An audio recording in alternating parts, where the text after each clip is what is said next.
heiti Erna Magnúsdóttir og ég framkvæmdastýra og stofnandi Ljóssins, en Ljósið endurhæfingarmiðstöð fyrir krabbameinsgreinda. Ég iðjuþjálfa mennt og fór svo í meistaranám í forystu og stjórnun. Ég alin upp í Uppsveitum Árnessýslu, sveitastelpa og í litlu hverfi og þar var bara svona stórt samfélag.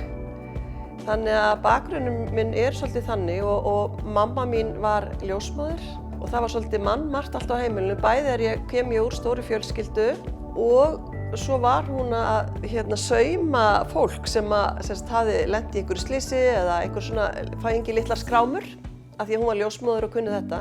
Hún var með stórt hjarta og alltaf opið heimilið, þannig kannski einhvern veginn mótaðist ég að því og fleiri systkini mín sem hafa verið að sinna þessari mannrækt. Mér finnst rosalega gaman að láta reyna á mig og ég fer oft út í djúpulaugina. Bara þegar ég stofnaði Ljósið, það var að fara út í djúpulaugina. Og þetta þrautseigjan og gefast ekki upp, maður kemst ansi langt að því.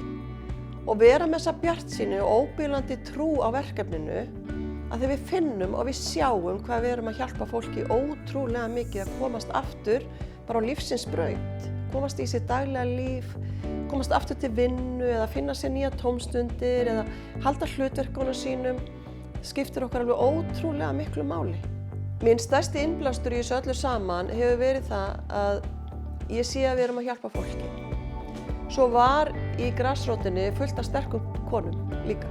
Þar var sérstaklega einn sem ég langar að nefna og Margrét Frímannsdóttir, fyrrverandi alþingiskona.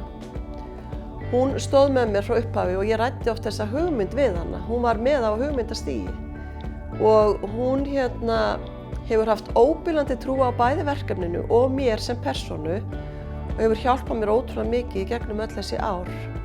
Í Ljósinu starfar mjög stór og þverfaglegur hópur af mjög flottu fagfólki og það gerir enginn svona einn og það skiptir ótrúlega miklu máli að hafa gott starfsfólk og starfsfólki í Ljósinu tekur brosandi á móti fólkinu sem kemur þarna inn. Það er kærleiksríkt og það er mjög opið hjarta og það skiptir svo ótrúlega miklu máli og ég er svo þakklát fyrir starfsfólkið sem vinnur þarna. Hvort sem það er fastastarfsfólk, verktakar, sjálfboðaliðar eða hver sem það er.